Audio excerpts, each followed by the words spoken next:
Hello, everyone, and welcome to Against the Fence. My name's Simon. I'm joined here with Ash, and today we're going to take you through UFC 282, Blachowicz versus Ankalaev. Oh my goodness, it's going to be a pretty wild card. We're going to go from the start of the main event all the way down, but we're going to switch up this time. Switch it up. We're going to go top down, aren't we? We're going to get into all that juicy stuff real first. But we've got some picks sending from the people. So this is the People's Pick Show. As you can imagine, it's when the people get their say heard here live on the stage, basically. So we're all about listening to the people's opinion. And we're all about, of course, just supporting the lovers of the UFC. So if you are a big fan of the UFC, this is 100% the place to be. So all your questions are going to be here. Feel free to drop them into the chats. We'll bring it up here on the screen. We'll discuss, we'll debate. We'll find out exactly what's going to be happening across this card from start to stop. That's the main card, of course. But we'll get right back into it. Don't go nowhere. We're getting to the card just quickly. I don't know if you got it there, but I'm going to get into it anyway. But no.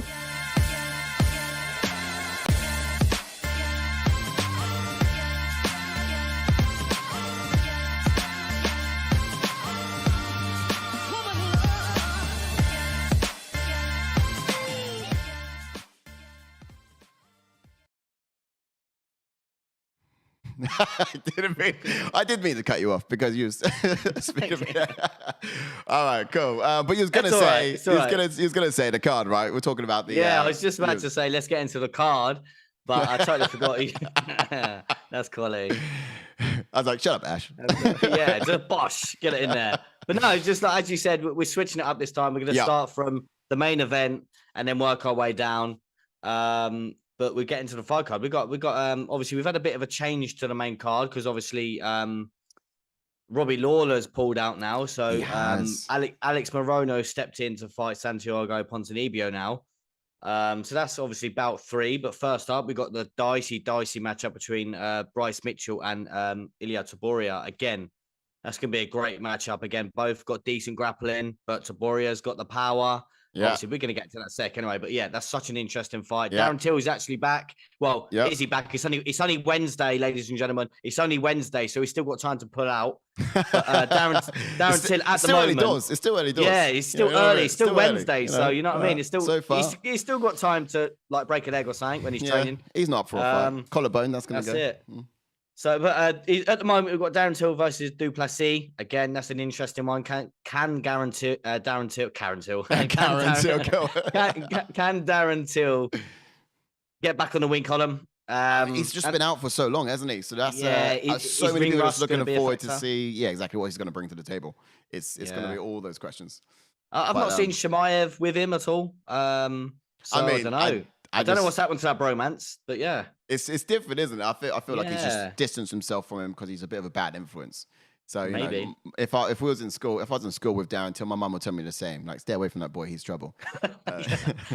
Right, next up, of course. And then, as I just mentioned, we've got Alex Morono stepping up on short notice to fight Santiago Ponzinibbio. Yes. And then we've got the co-main event. We've got Paddy the Baddy Pimblett taking on Gerald Gordon. Again, we're rooting for obviously Paddy the Baddy. Yeah, can Paddy get through Gerald Gordon? Again, it's going to be a tough fight. We're breaking down in a sec. It's going to be a big test, a real big test. A lot of people may be just thinking it's going to be a walk in the park for Paddy. No. I don't think so. This is going. I mean, so far he's just been putting people away, and it's you got to be careful not to sort of get sucked into the hype because then you forget to see actual dangers that sit in front of him. Yeah, but there's an actual danger in front of him. Yeah, exactly, 100%, mate. And he's not exactly had the best of starts. Obviously, his debut is better than the fight against Jordan Levitt because obviously Jordan Levitt had him in trouble. So if Jordan Levitt is going to have him in trouble, what's Gerald Gordon going to do to him? So, but again, styles make fights, so who knows? And then we jump into the main event where we've got Blachowicz taking on Magomed Ankalaev, and that is for the light heavyweight belt. Unfortunately, obviously, again, another change there. Obviously, we all know that one. Obviously, Glover versus Yuri. Unfortunately, getting taken off. Yeah, but if we go back far enough in the year, was all hoping to get the sort of Stipe versus John Jones happen today as well. Well, not today, but on this card as well. Yeah, it was meant to be, yes. 100% earlier in the year. Yeah, so, right. I mean, it never really came into fruition, but it would have been exciting. And just think, what a way to end the year. Like the last pay-per-view of the year. That would have been John Jones on it. A riot. And I know, half the people in this card would have been gunning for that. I mean, Paddy Pimblett would have been lit just knowing that same card as John Jones. I know he would. Well, most people would. But that brings us to the very top. So we start from the top and work our way down? Yeah, let's go for it. Let's start with the main event. All right. That is, of course, Jan Blachowicz versus Magomed Ankalaev. Now, look, a quick one on the numbers here. So you're looking at Jan, who's 29-9 in UFC. That's across his professional career. Then you got Ankalaev, who's 18-1. Now, he's fighting out of Poland. That's Jan, and Russia for Ankalaev. The height here, there's not a lot in it. These guys are pretty much the same height, coming in around the still 6'3", 6'2" area. Reach-wise, 75 inches for Ankalaev, but that slight advantage by only 3 inches for Blachowicz, and 3 inches is plenty. Don't let anyone tell you different. So every time.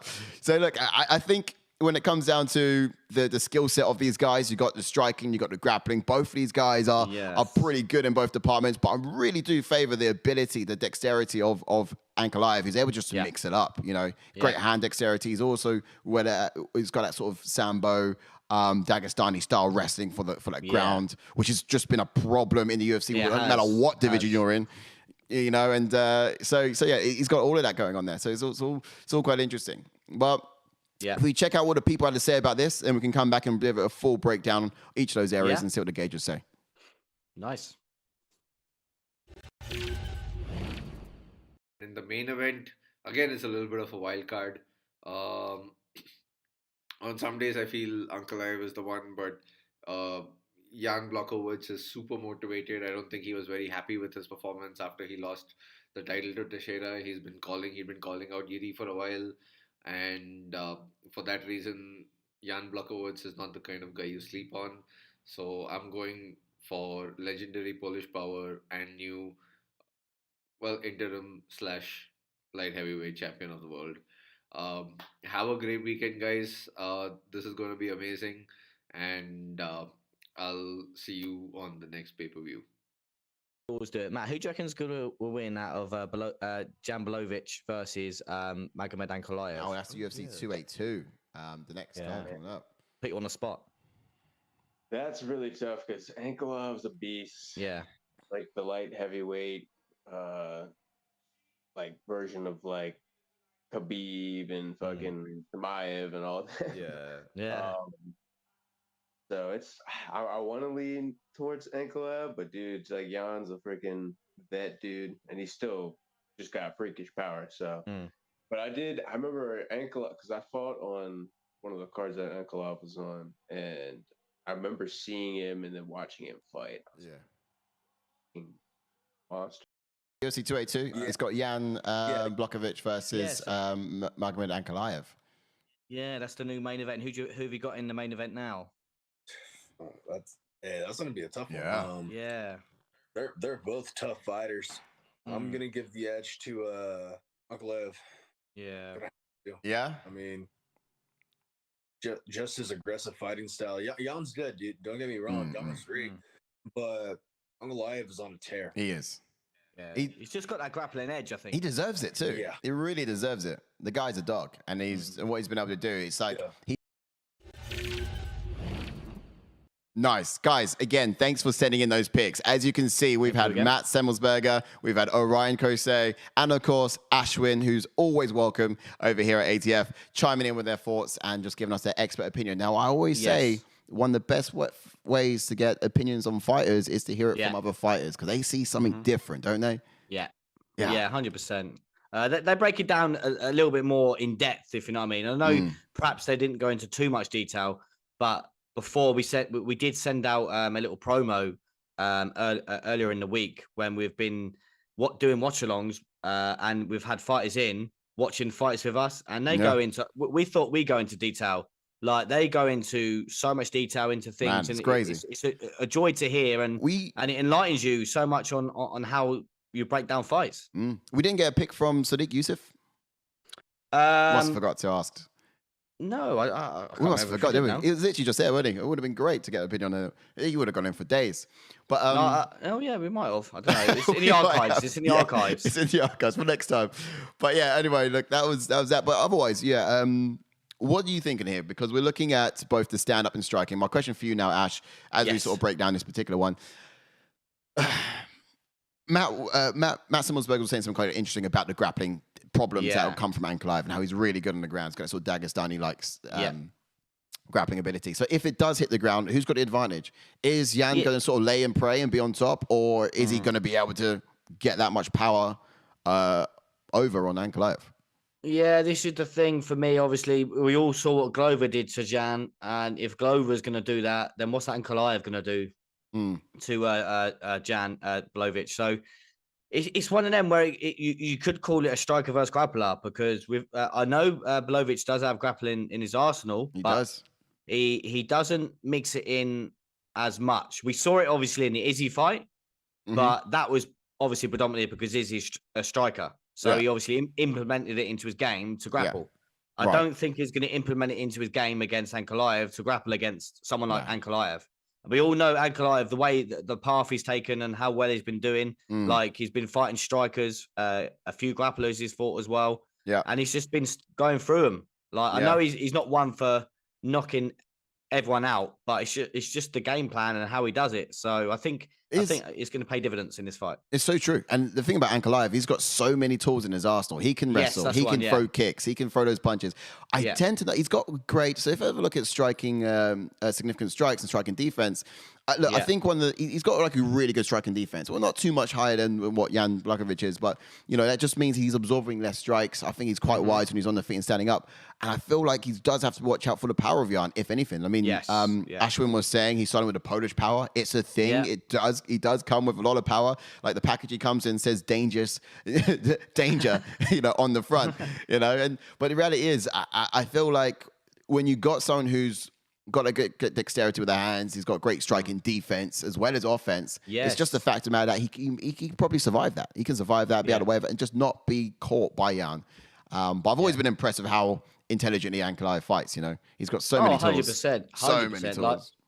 Like, obviously, in the two fights he had against Kutalaba, like, obviously we all know what Ian Kutalaba likes to brawl. Yeah. And like, the way Ian Kutalaba did kind of suck Ankalaev into that brawl, but it was a calculated brawl from Ankalaev. Yeah. He's so calculated when he strikes. Obviously, you think you're in a brawl with him, but he's in and then he's out. Yeah. So he's so technically sound everywhere. And like you said, mate, he's got more tools to win this fight for me. Yeah. In this fight, he's got more tools ways to win. And he's only lost once to that Paul Craig. And that was... to be fair, he was dominating that fight as well. He was dominating that fight. Exactly.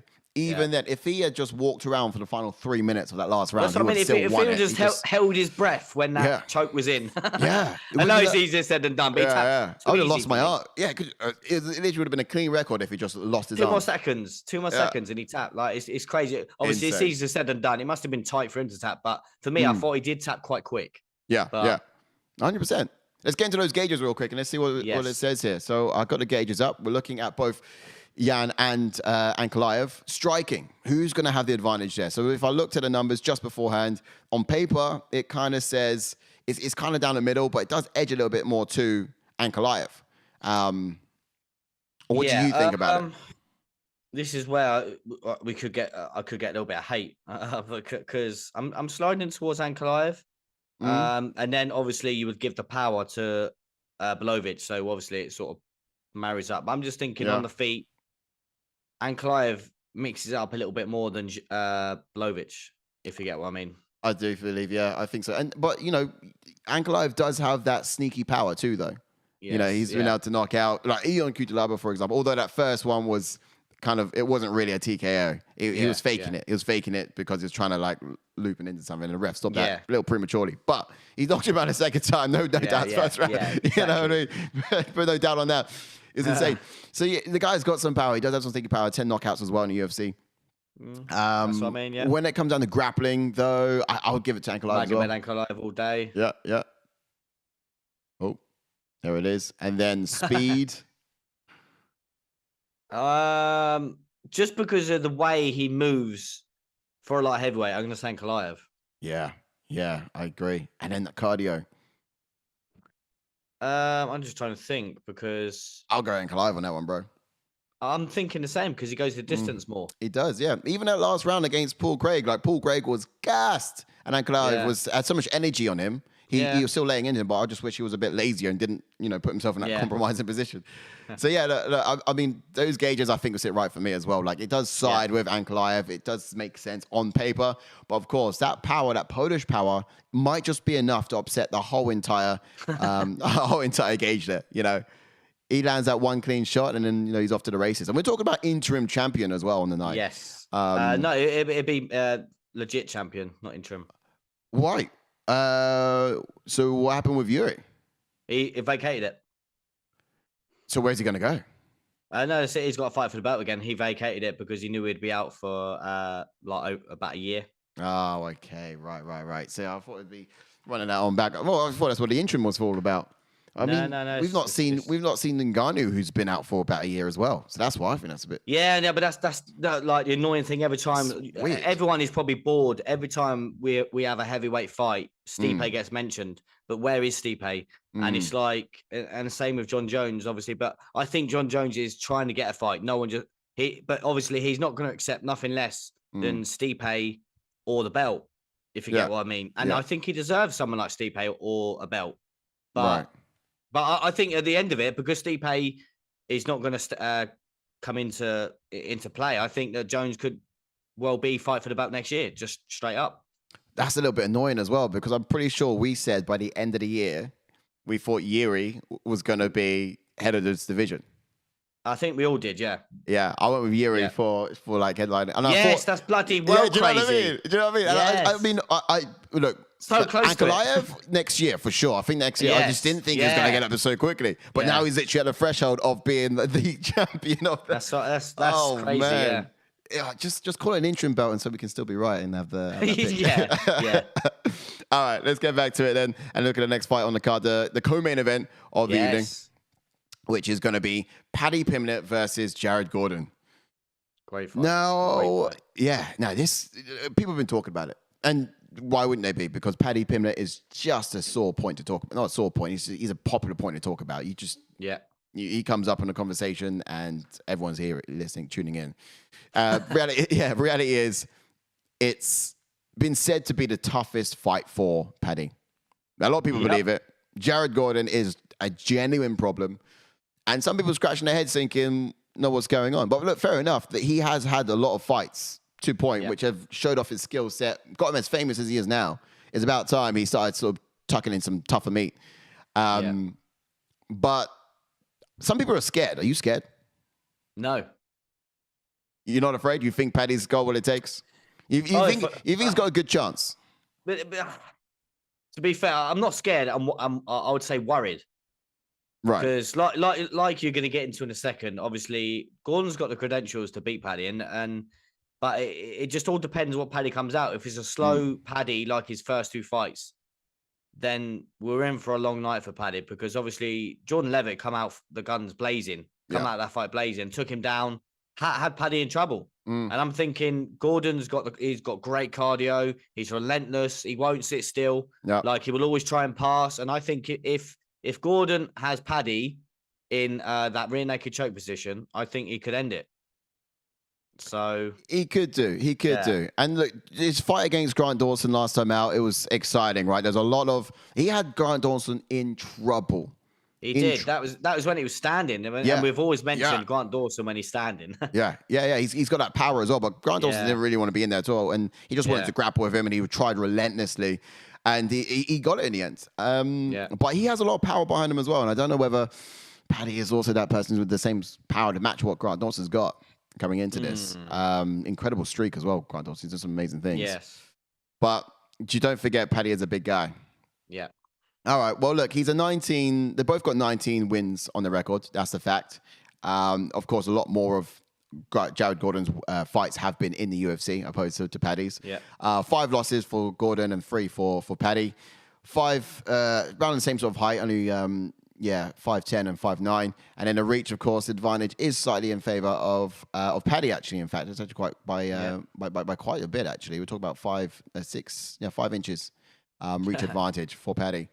Let's get into the people's picks. See what Ashwin had to say about it, and we'll come on right back and we'll do the full breakdown.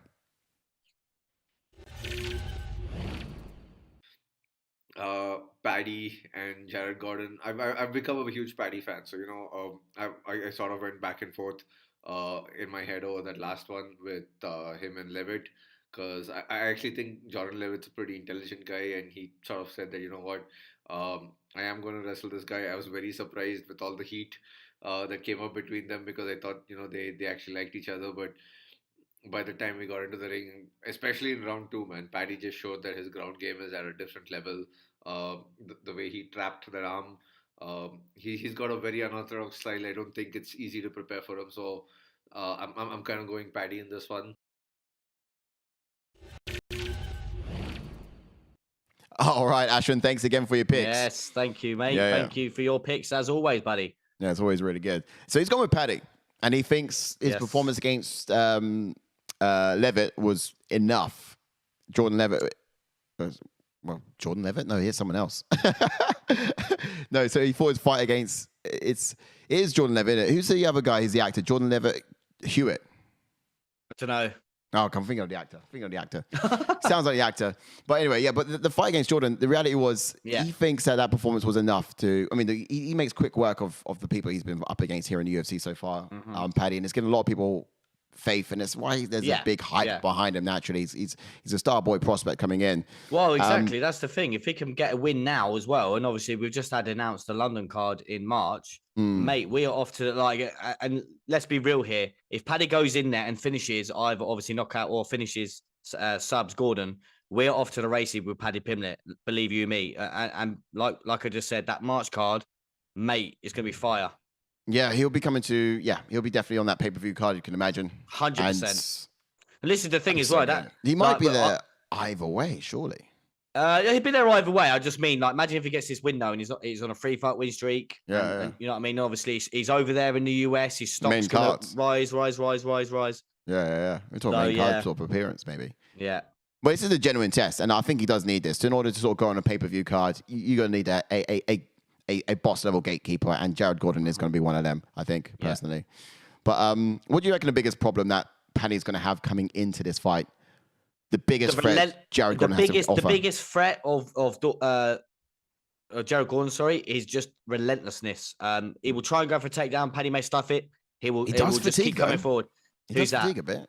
Who's that? Jared Gordon. No, he's got a great gas tank. He's got a great gas tank.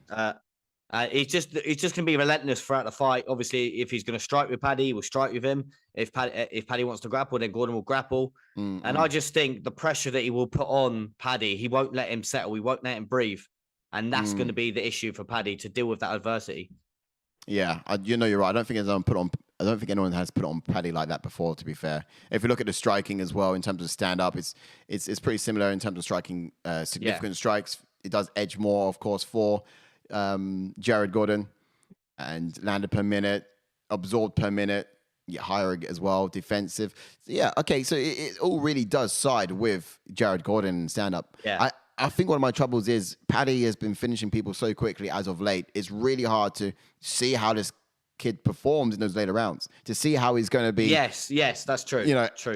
If it's not a knockout within the first or second, I just seen a decision from Paddy. I don't know. I haven't seen one in so long. I don't know. Yeah, I think because I've been watching a few of the embed, and he wants that finish. So again, it's gonna be a tough one to think if he can go out there and get that finish. And like you said, we've not seen Paddy in them later rounds. So. And how would the finish come this time? Because he's always wanted to get a finish with the hands, hasn't he? But would it come with the hands or on the ground? I think it will. I think he'd knock him out if it's gonna happen. But then again, me saying that, Gordon might try and come in for a takedown, and Paddy may reverse the position. He loves a triangle. Paddy does. So who knows?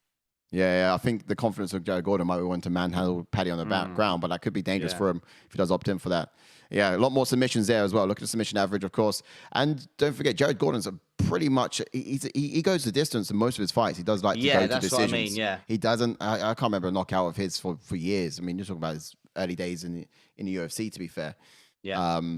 So, yeah, he does like to go the full distance to decision. Yeah. Welcome in, Taylor Young. What's up, Taylor Young? What's good, bro? Hope you're well. Just get your comment out quickly. He says, I think Paddy wins, but with a lot of difficulty. I'm going a submission later on in the fight. So again, sort of saying that Gordon's going to be that test. I think I think Gordon will give Paddy a tough test, like we've been saying. But yeah, I think Paddy can get the job done. But I'm not taking nothing away from Gordon because Gordon is going to put the pressure on him. He is, yeah. Genuine test, and obviously, absolutely would love to see Paddy do it. Let's get into those gauges and let's see what's up. Yes. All right, so just clear that chat down. Looking at the gauges, we've got striking. Who's going to get the advantage there? I think it's a Paddy. Okay, cool. Paddy gets a striking. Cool. Yep, and then the grappling. I'm going to give it to Paddy as well. Really? He's going to get grappling too? Yeah, 1st degree black belt, Paddy. Okay. And power. Gordon could go for power, but I'm not taking nothing. I'm not taking nothing away from Paddy. No, Let me no. just clear Okay. that chat. So I've still got it there. That's all right. And what about speed? Ooh, this one's a tough one. See, I would go maybe striking Gordon. Speed, I'll give to Paddy. Oh, you want to go striking for Gordon? Yeah, I do. Ooh. I really do. Because Paddy, he strikes to set up his grappling. You know, he doesn't strike to stay there and get the job done on the feet. You know, it's all a setup to get it to the ground. Do you know what I mean? Yeah, true. All right, well, we'll give that to the Mr. Brown. We'll let you have that All one. right, thank you. Cheers. And then speeds, we can probably go Paddy on speed. Let's get rid of that. Yeah. Yeah, but cardio. Yeah, that's fine. Cardio's got to go Gordon because we've seen more of it. Yeah, absolutely. Cool. Well, that's how it looks. It does slightly favor the blue corner once again. It could just be like a blue corner through on the card, I wonder. But Paddy is coming in there with just the advantages in the speed and the grappling. The thing is, even in the grappling, I think he's going to have a real tough time, especially with the power and the strength of Gordon. He might have to catch something, wrap something up real quickly as he comes on in, fight off the back foot. Just be defensively acute to what Gordon offers up and just try to trap him in it. And I love to see that. You know, when you see fighters come into UFC, you see people finish other people. It's fantastic. It's great. It's really good to see. But there's something else within the fight game which is really exciting that you don't get to see a lot of. But you know when you see it because you know when you see it basically. And what I'm trying to say is the IQ. I have not yet been able to see that kind of IQ from Paddy in a way it's like, wow, that was calculated or that was really. He's almost got that instinct, which is great. But IQ is almost something else. And it's, something I would like to maybe see in order to sort of get the win or get the edge on this one. Yeah, Taylor chiming back in. It says Paddy isn't badged striking, but he's primarily a grappler. I think you also need to consider his striking defense, which isn't the best. Yeah, 100%, mate. And I think that's probably why Sai switched it up. We've given a striking to Gordon. But yeah, predominantly grappler. Paddy is 1st degree black belt, so you know he's going to be no slouch off his back. Like I said, he likes to throw up a triangle. So even if he's off his back like he was against Levitt, I'm not going to be worried. It's if it continues to happen where it gets taken down and like Gordon tries to advance and it keeps happening. But like we've been saying, Paddy can hold his own striking or grappling. So we're just gonna have to see on the night. That's it. All right, shall we get into the next one? Yeah, go on. Brilliant. Okay, next one up. We have Alex Morono versus Santiago Ponzinibbio. Yeah. We're getting into it. Okay, cool. So just a real quick one on these guys. The odds here, if you check them out, it seems to be favoring, of course, the Argentinian, Santiago Ponzinibbio. And you've got a plus 310 for Alex Morono over there as well. I might have to refresh that page because for some reason it's not working for me. There we go. Yeah, all in. Sweet. So let's go and see what the people had to say about this one, and we'll come on right back and do the whole breakdown as well. Sick. See you soon. Ponzinibbio and Morono.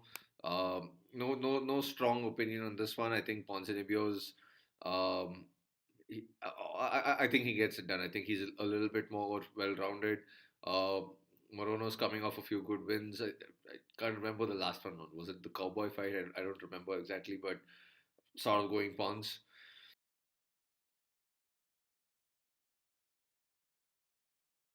Do you want me to get it off Wicker? Yeah, let's have a look. So we have to go to Wicker for these guys, mainly because on the UFC that link is not working. They've not been able to link that in, so we're unable to see the numbers. So for Ponzinibbio? Yeah, so let's see what it's saying. Ponzinibbio. Coming in with a pro record of 28 wins with 6 losses, and 15 knockouts and 6 submissions for Ponzinibbio. Mm-hmm. Oi, oi. And then, of course, for Alex Morono, he has got 22 wins and 7 losses. By knockout, 6 of them, of course. By submission, another 6. And by decision, 9. So this guy's got fights done any which way you can think of. He's even got disqualifications as well and no contest there. So this guy, if there's a way of finishing the fight, this guy's going to, or winning or losing a fight, this guy's explored it. Look, his last couple of fights, Matthew Semmelsberger, we heard from Matt Semmelsberger, of course, before on this week. We actually had him here on the channel. He had some things chiming in there too, of course, which was really cool. But he was able to finish him by decision. Sorry, by decision back in July. That was on the UFC 277 card. But he's on a close fight as well. He had a great third round. Semmelsberger dropped Morono in that third round. It's just too little, too late, unfortunately. Although it was a superb sort of bringing it back. Yeah. But 4 win streak for Morono. Yeah, man. Now look, this one here. Who is? Do you agree with the odds first and foremost? It says that the Argentinian Ponzinibbio is a big favorite. Does that make sense? Or is it too early? It kind of does, because obviously Morono's stepping in short now. It's catchweight bout as well. But I actually favour Morono in this fight, you know. You do? I do, yeah. You got Ponzinibbio coming off of 2 losses, and then you got this upward trajectory of Morono of 4 win streak. Is that going to be a big factor to consider here? It could be, but like you said, Ponzinibbio needs a win, and obviously he's a dog, man, and like he's not. I think he's lost 2 split decisions. Has he not? Let's have a little look. Is he coming off 2 decision losses? He is, yeah, but by split. Yeah, exactly. 2. Yeah, there you go. 2 split losses against Jeff Neal for 1. I mean, look at Jeff Neal doing bits now, and then obviously Michel Pereira just ranked again.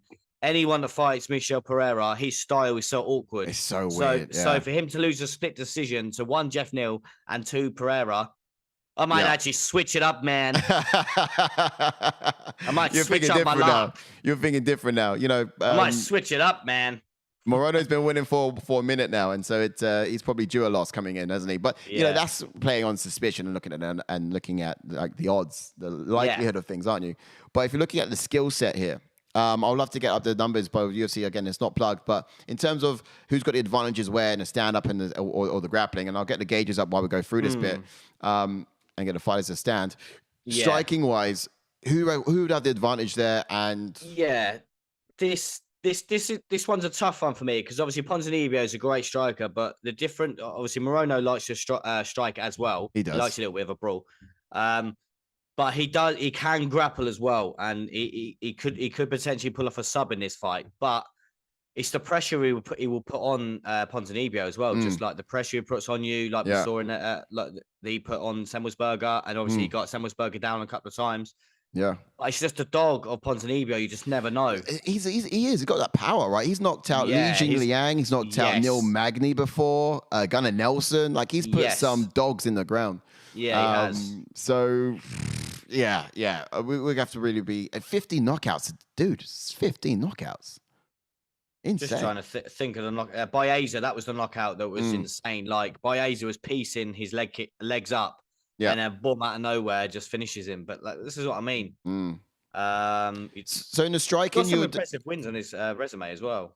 In the striking, you'll give it to Alex Morono, you think? I mean, this guy, he stands quite narrow. He's quite tall. I think with Ponzinibbio, he throws more leg kicks, right? So he's got... Yeah, he loves leg kick, yeah. He's got a diversity in his striking. So who's going to really get it here? Would you give it to Morono? Yeah, that's the thing. Like you said, if we're looking at all-round striking, Ponzinibbio could take it just because he mixes his striking up a little bit, if you know what I mean. I rarely see Morono throw kicks. I'm not saying he doesn't throw them, but I'm just saying Ponzinibbio has great calf kicks. So... I may give striking to Ponzinibbio, you know. Yeah. Okay. Striking, Ponzinibbio. We're in. And then grappling. Who's going to get the grappling? Grappling is going to go to Morono, black belt. Morono gets the grappling. Yeah. And then power. Power's going to go to Ponzinibbio. Yeah, without doubt. Speed. I would say Ponzinibbio. He's got those super quick, fast hands. He throws straight down the middle. Does. I was going to say just Morono because of the combos that he throws. But, he does. He's got a lot of looping shots. I think it's maybe the way that he throws. I think it's because of the onslaught. That like, the reason I'm saying that is because I still remember his Cowboy when he knocked out Cowboy Cerrone. Just the way he comes flying forward with combinations. But like you do say as well with Ponzinibbio's kicks and straight down the pipe punches, they do come quite quick. Yeah. So Ponzinibbio gets speed. How old is he now? Anyone in the chat want to give us a pointer on this one? How old is Ponzinibbio Geezer? He's what, 32 years old? No, sorry, that's Morono's 32. Ponzinibbio is 36. Yes, 36. Okay. You're getting on. You would think the younger you is a bit faster. Yeah, no, but to be fair, it could go to any of them. It could go to any of them, honestly, just because of, as I said. And then what about cardio then? Cardio I don't know, because obviously Alex Morono predominantly does go decisions, but the grit and determination, if the fight gets ugly from Ponzinibbio, it could just kill it just purely on that. Right. So I don't know. Mate, I'm gonna go Ponzinibbio. I remember. Let me just Ponzinibbio. Yeah, he does have 9 decisions. No, so that's Morono does. He brings the dog out of him. Yeah, he's gone the distance. I think more. Morono has gone a distance more, but he's lost some of those decisions as well. But yeah, okay. But then speed, I think I like Morono. Yeah, that's fine. Sorry, Ponzinibbio for speed. Ponzinibbio for speed. Maybe go Morono for cardio if I was to mix it the other way. Again, you could go either way, so don't shoot the. I was about to say shoot the messenger, but yeah. All right, we'll do this. Could go either way. I think this makes sense. I think this here makes sense. But again, it's another blue corner landsliding this one, more or less landsliding. Is it really? Yeah. So we've got Ponzinibbio once again looking. But like you said a minute ago, power, speed, and striking. It's just a dog of Ponzinibbio. I like his kicks. He could pay dividends in this fight, but if Morono decides to grapple, it could be a long night for Ponzinibbio, but that's if he does. And Morono likes to dogfight, and that's why I might switch it up, man, and get the Ponzinibbio. Fair enough. Let's get back into the next fight on though, boy. Let's lock it in. You're locking in. You can't lock it in yet. You're not too sure. You're not certain 100% on Morono. Well, no, man, I might switch it up. So I don't know, man. All right. We'll leave that one in the air. But I think I'm quite confident in the way that looks. Let's have a look at the next fight up. So we're looking at Karen Till versus Dricus he's fine. Well, don't get excited yet. It's only Wednesday. Oh, yeah. So if this fight happens, let's get into it. I mean, Darren Till's still got a couple of days to pull out, so don't get too excited. Speaking of pulling out, how's the kids? They're wonderful. All right, record 18-4-1 for the Karen Till, and then you got 17-2-0 for Dricus. Height-wise, not a lot in it. Again, 6 inches thereabouts for both of these fighters, and then you're talking around a whole 1.5 inches for reach advantage on Dricus as well. So he's 76, and you got Karen Till there at 74.5. I think this is going to be quite an interesting style matchup. You've got the difficult sort of styles of grappling and striking in this one. We've got things to talk about here in terms of ring rust. Is it a real thing? We have not seen Darren Till in a minute now. I almost called him she. He's been away for so long. And at the same time, we've got a ever badass brawling Dricus who's just been recently battered around here, there, everywhere, making all the different, just put on shows. So he's obviously the far more fresher fighter, and he's just been sort of win streak, man. 1, 2, 3, 4. On a 5-fight win streak. 5-fight win streak. Isn't that good? Let's see what Ashwin had to say about this, and we'll come right back and get in a full breakdown.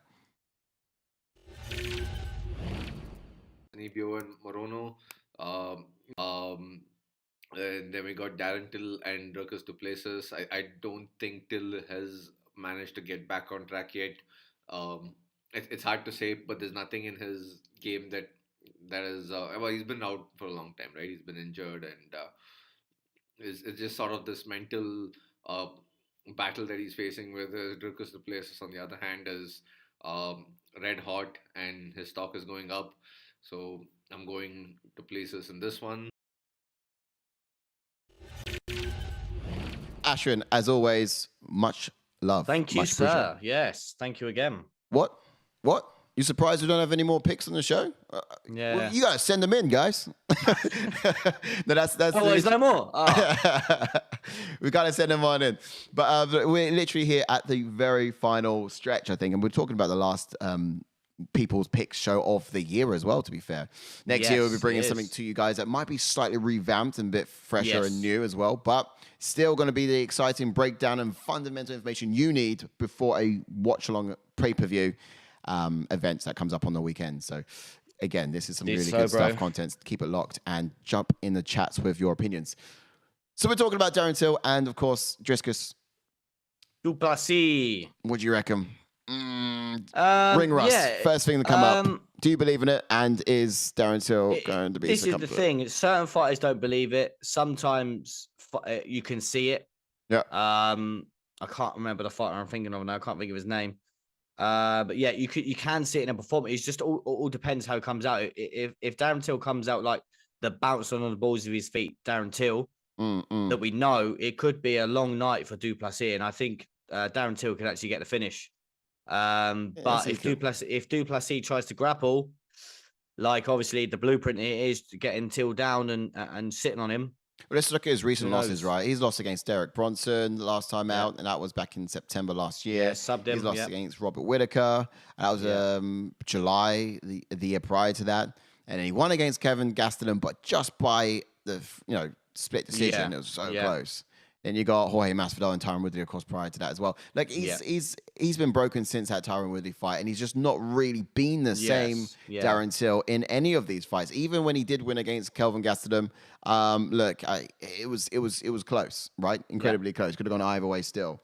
So, what is it that these guys that he's struggling with these guys? Because prior to that, he done some really impressive things. Stephen Wonderboy Thompson beat him. That was impressive. That was a good chess match. That was. Donald Cerrone was not far off his prime back then as well. He knocked him out. Yeah.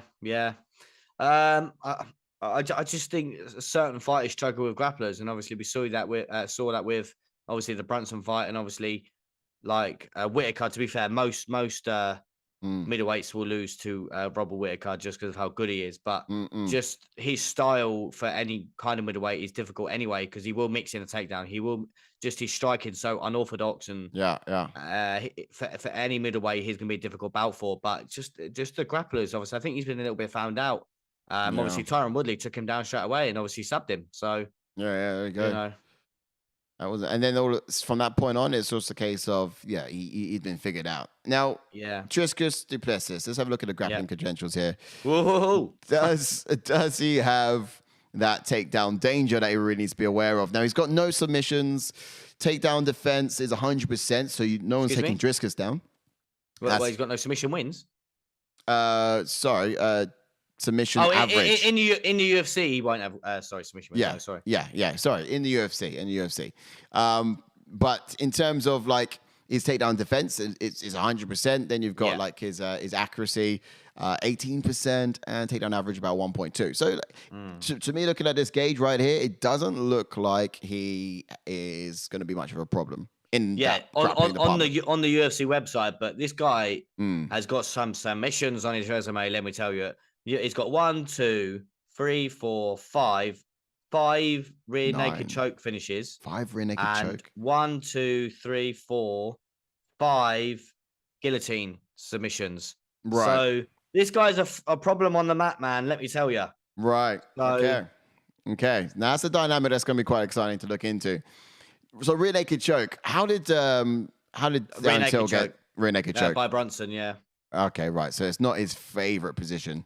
No. If he had a safe word, obviously Du Plessis is a big guy as well. So if Du Plessis can get Darren Till down, and let's say we're out of the first round, we're in the second round when we all know Darren Till's cardio is not the best. Oh, so man, if it's into round 2 and the weight of Du Plessis on him, we could be in for Darren Till could be in for a long night. Sorry. Fair enough. Grappling is still a big threat then in that case in this one. So it does 100%. Sort of waver our favor towards Darren Till a little bit, puts us on toes, a bit edgy and a little bit worried about it. But what about then the striking and that sort of aspect? Because Darren Till, I want to know what he's learned over the time of being out. So he's been away for so long. I want to see if his new revolutionized fighter. Yeah, I mean, we don't see much of it lately, but he hung out. He was like tied at the hip with Khamzat Chimaev. We heard stories about. We had an interview with him. We interviewed with him back at UFC London, And he was talking on stage and he was mentioning about the stories that he has with Khamzat Chimaev, right? And the point of the fact of the matter is, has anything that Khamzat has done over the years rubbed off on Darren Till? Is he going to bring a bit of a different thing to the arena this time? And is he going to blow a hair back? What's the likelihood of it? How old is this guy? He can't be that old to... No, he's not, no. That much old of a dog that he can't learn new tricks. 29 years old. You know, he's not far older than we are. You're enough in his prime. There we go. Well, should be. So tell me, what do you reckon? Is he? No, but is he going to bring something new? Yeah, but I'm hoping so. But like I said, obviously the old tricks that he has, like when he burst onto the scene, his footwork and the way he used to get in close and land that left hand, it was mesmerizing. Like how fast he would jump in with that left hand, like you mentioned earlier against Donald Cowboy Cerrone. The way he demolished Cowboy Cerrone, just went through him. And obviously him bouncing on the balls with his feet, like he's striking, like I said, that left hand was a bullet. So it looks so good. He looks so good. He's 18-4 in the UFC at the moment, and look, it's not even too different to what Paddy looks like. Not in UFC, sorry, across his career, but it's not even too different to what Paddy looks like, of course, as well. Paddy could potentially go in the same trajectory, but it's interesting. Both these guys have a lot of hype coming into the UFC, and it would just be great to get that back for Darren Till.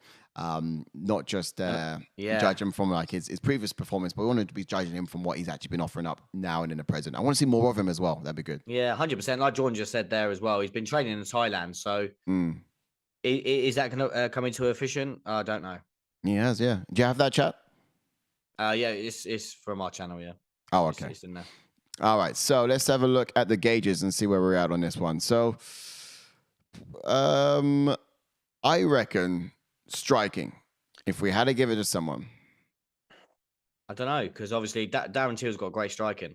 But he does if I was going to say something, I'll give striking to Darren and power to Du Plessis. Okay. Striking, power. Grappling.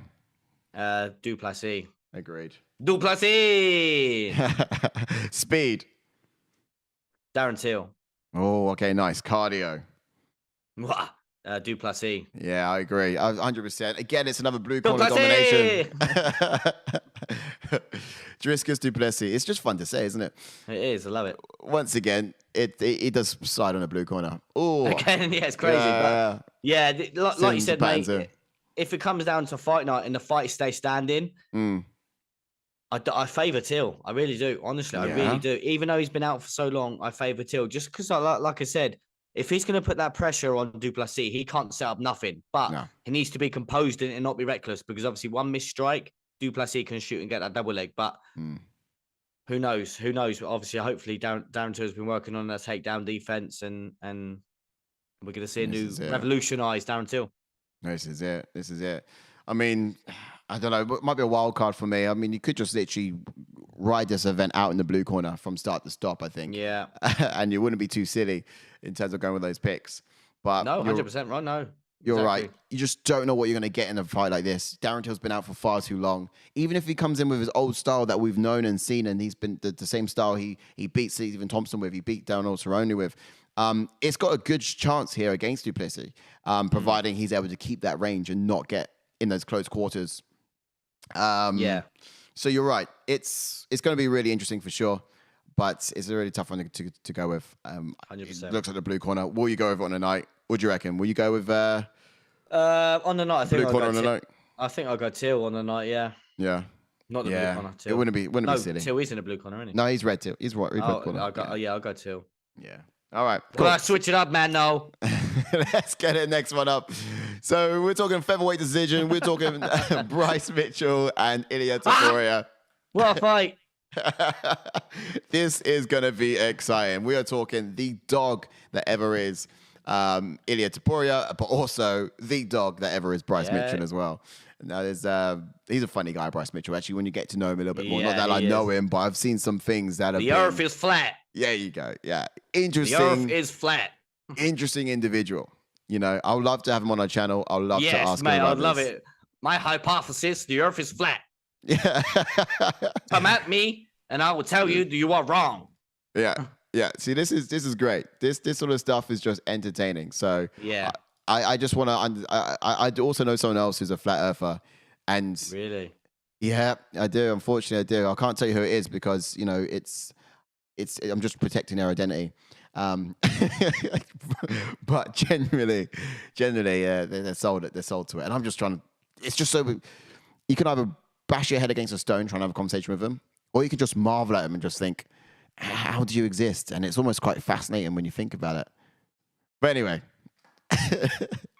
Let's get into what the people had to say about this one. We get back and we're going to get straight into the breakdown. I think we're going to be talking about grappling. I reckon we're going to be talking about who's going to be the biggest danger in the striking. But also, I think we're going to be talking about who's going to be the absolute dog and mauling who. Like, is it going to go to distance or is it going to be done really quickly? Let's see what Ashwin had to say and we'll be right back. Hey guys, Ashwin here, back again for another episode of your fan picks. I've really enjoyed doing these over the last few months, and this weekend is going to be a good pay-per-view to close out the year. And the main card is actually better than what most people are giving it credit for. I think the opening fight on the main card is between Bryce and Ilia Topuria, and I just cannot make up my mind on this one. I'm kind of cheering for Bryce Mitchell. I think he's an honest guy. I think he's a really good guy. I like Topuria as well. I think, but he's a little bit of a hothead, and I think the kind of dominance that Mitchell has shown in his last few outings, if he can deal with the striking of Edson Barbosa, then I don't think he should have a problem with Ilia Topuria. So I'm kind of going Bryce Mitchell on this one.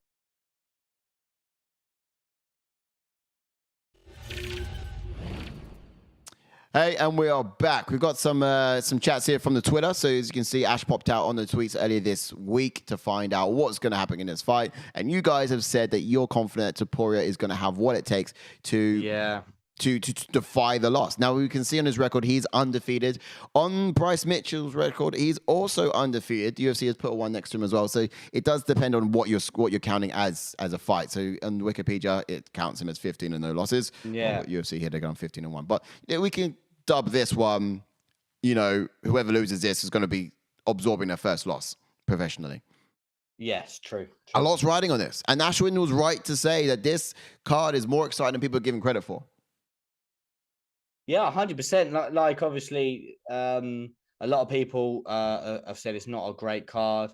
Like Ashwin just said, and I take nothing away from this card. This card's a great card, and it could do big things for certain individuals. It really can. One of which, of course, we talked about earlier being Paddy Pimblett, of course. So let's have a look at how these guys get the job done usually. In terms of the power, KOs, knockouts, Bryce Mitchell's never done it. He's never knocked a guy out. He's only ever got his finishes by submission or decision. Or his wins by submission or decision. But if you look, it's course for Ilia Topuria, you don't have to cast your mind back too far at all to remember what happened to Jai Herbert in London when he was last down. It was a devastating knockout. Really impressive. You've got to be impressed with Topuria's chin as well, because obviously that head kick, oof. Yeah, he ate a bit as well on that night. But yeah, 33% of his wins come by knockout. And then you're looking at submissions there. You would edge it to Bryce Mitchell. That's really his bread and butter. And then, of course, you've got things like, Ilia Topuria's got an answer for it as well. He's also got some submissions of his own. 7 of course, wins by submission, 58%. Now, if it goes the distance, Bryce Mitchell's the kind of guy who would be getting the win in most occasions. Yeah. Striking-wise, looking at those numbers once again, not a lot in it, not a big difference there. This one's going to be like, I'm kind of glad we started from top to bottom, because this one, no matter where you want to put the tick, it is so fucking even. It's unbelievable. It's so hard to pick for this one. Grappling, who the hell do you pick? Striking, obviously, who do you pick? The power's a bit obvious. You got it. Yeah, you have to go to Topuria for that one. Yeah, cardio, I'd probably say Bryce just. But then the others, mate, they could go either way. It really could. I'm looking here right now at the grappling here for Topuria, and he's got a takedown defense fit for 100%. So, of course, you got Bryce Mitchell, 33% takedown defense, because sometimes when you're really good in grappling, you just allow yourself to get taken down because you want it on the ground anyway. So that's the sort of style for Bryce Mitchell. He welcomes the takedowns. But that also brings you some fear, some fearless. It makes you fearless, doesn't it? In the striking. And you don't mind getting taken down. You can go into fights swinging as you please. And if you get taken down, great, fantastic. You can also work from here too. Do you think now, with that in mind, Ilia Topuria is going to be hesitant to let himself really get loose with the striking. He won't be able to sort of open up like he did against Jai Herbert, who doesn't really have that takedown threat. Yeah, that could play into effect, like you said, obviously, because he does swing for the bleachers when he does. And like you said, if you're going to swing for your bleachers and if you're going to miss against someone like Bryce, he will snap you up. Yeah. And if he takes it down, that's his world. It's his world. Exactly. Yeah. So whilst he does have a good takedown defense, the strategy coming into this would probably be composed striking. Yeah. Intentional striking. He's got to throw with intent. Not talking about in power, just purposefully placing those hands is what my opinion is on that one. And if it does hit the ground, we can probably get straight into the gauges with it, to be fair. Yeah, because... I think we just jump straight in. Yeah? We're going to be debating, All right. So here we are. I was just talking about when it hits the ground, the grappling. Now, we've seen on the other page, of course, grappling-wise, takedown accuracy is pretty much even on both parts, but takedown defense for Ilia Topuria is significant. It's high. Yeah. It's 100%. So who gets the grappling advantage here?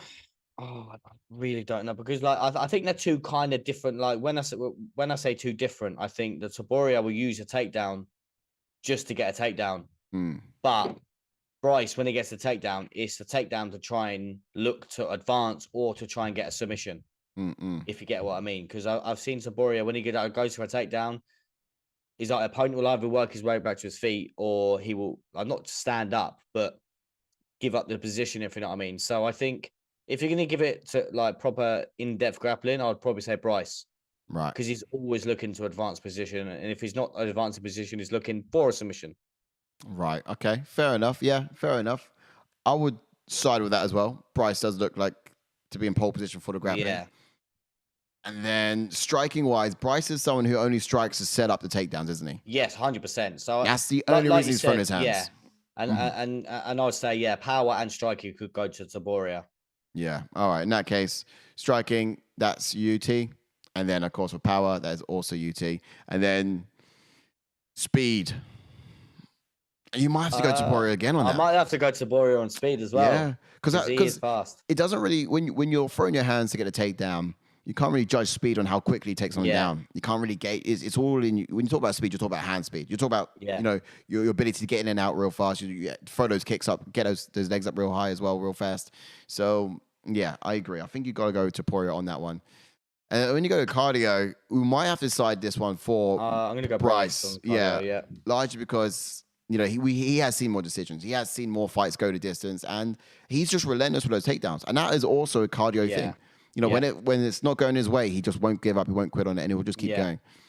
So, look, again, we end up in the blue corner, but I used to... It's crazy. It's crazy. We literally had a whole blue washout, this whole main card. So... I might have to try that one day. Because we've had a win at on the people's picks, just bet on the people that have won on the gauge and just see what happens. Yeah. I mean, I have. I've won cards just literally going with what people's picks have said. Because it's not silly breakdowns either. There's always that unquantifiable aspect which you can't put on paper. Oh yeah, true. And that could just be that grit. That could be that determination. It could be that reason why someone's in the octagon that night to win. Like you said, that dog at Ponzinibbio. Yeah. I mean, some people can have reasons that you can't really put down on the paper, but they just got some reasons to be winning that night for whatever happens, whatever's going on in their lives. And they just do. But in any case, we're not here to tell you what to think. We're here to teach you how to think. And that's exactly the whole idea of the People's Pick Show. And I like the odds of this. Blue. I think I'll go probably all blue corner on the night as well. I might just do that. But yeah, we'll loop back and I'll confirm that on the night of anyway. If you guys haven't done it yet already, get into the Fight app as well. Yeah. We're going to be using that for just the duration here. It's only for a short time, but knowing the last couple of cards, why not see how you perform against us in terms of putting your picking skills to the test? Are you confident with that pick, Ash? Do you reckon it's going to be a Topuria win? I'm actually. I think if Topuria can stuff one or two takedowns of Bryce and keep it standing, Bryce could be in trouble. But that stuff that takedown is going to be hard, and obviously, like we just said, it's going to be wearing on the bigger, muscly guy of Topuria. Yeah. So these takedowns are going to be necessary, and they are going to have to be. It's not going to have to be 1, 2, 3. It's going to have to be 2, 3, 4, 5 takedown attempts. I don't think I think it will take 1 or 2 attempts to get him down anyway. Like you said, he's got great takedown defense, but the more he does try and take him down, the more where he puts on Topuria, I think the fight will get a little bit easier for him. That's it. This is it. All right, man. Well, that's the strong picks there. And I think that's been a really good sort of breakdown from the card, top to bottom, I think, personally. I'd agree on that as well. Let's go back to the main bit. Okay, well, that wraps it up. Any chance there to picking up? I know it's been a bit of an early one for us. We usually do this on Thursdays. That's our people's picks day. Today we tried something new. We brought it to you a little bit early. Last one of the year, we thought give you a little bit more lifespan on it. So you guys could be tuning on this the next day for all of Thursday, all of Friday to be getting all of your picks information as well ahead of the main event. So don't forget to like and subscribe. And do tune in for the People's Picks, not the People's Picture, that's what this is, for the watch along, of course, you're going to be having on the Saturday. Sorry, Ash, I just belted on there what you're saying. No, I was just going to quickly jump onto a little bit of what we just mentioned halfway through the Paddy fight. He's just obviously, if you're unaware, we just had announced UFC 286. He's going to be in London, O2. It's crazy that it's going to be in there. It's too small for a pay-per-view. We're going to blow the roof off of it. Obviously, we're going to be there. Right. Hype's real in London. It's baffling how you can have a pay-per-view inside the O2, but I don't know. It's a baffling one in my eyes. Obviously, I'd rather it than Cardiff because now we can just go bosh down the road. There we go. And obviously see you wonderful people again like last time. It's going to be a riot. And, it's going to be an amazing card. I can't wait to see what the card's going to look like. And we'll be there for all of the antics, right? We'll be there for all the antics. Obviously, we're going to get a proper press conference this time. Not with just little 4 people on stage. Proper press conference. Let's go. Yeah. We'll be there in our force as well. Things to come. Stay tuned to the ATF as we're going to the new year. We'll be bringing new things to your screens here on YouTube and potentially in other areas as well. So yeah, just like, subscribe, and stay tuned to it all. Only thing I've got to mention before we do say bye to everyone is, of course, the People's Picks. I did it again, but the watch along event on the Saturday. And then, of course, what's coming next Tuesday, as always, is the Aftermath show with JK as he breaks down everything that happened over the weekend, all the socials, all the information you need to know about what's come out of the pay-per-view event and how we're going to be tracking forwards. And he would undoubtedly be mentioning, if, of course, Paddy was to win, what that looks like for him over in pay-per-view London. Should it be the case. So all exciting content to be tuned into. Guys, absolute blessings. You guys have been great. Picks, and thank you in the chat, Tay. Yep, 100%. Ashwin, we love you, bro. Thanks again for sending them on in. And as always, the fighters that jumped onto our channel and been part of this as well, the show. Big love and big thanks to you guys for supporting. Stay tuned. We may have. I'm speaking to a fighter now. I'm not going to say. We may have. Obviously, I'll let you and JK know a little bit later. We may have a fighter jumping on with us on the watch along. So we do working on it. Like obviously last week, as Si mentioned, we had Sadiq Youssef and Matt Semmelsberger join us. We're potentially going to have another fighter join us for the watch along because, again, you don't watch these fights alone. No. Watch them together. Let's enjoy these fights together. And again, we're giving something new to you, the audience, where we're watching fights. But we're watching fights with a fighter. And again, you can ask the fighter questions. But it's just nice to hear the insight of a fighter watching a fight. And we can hear it as well. It's just great. That's it. You guys have been beautiful. Thanks again so much. And don't forget, never watch alone. Good night.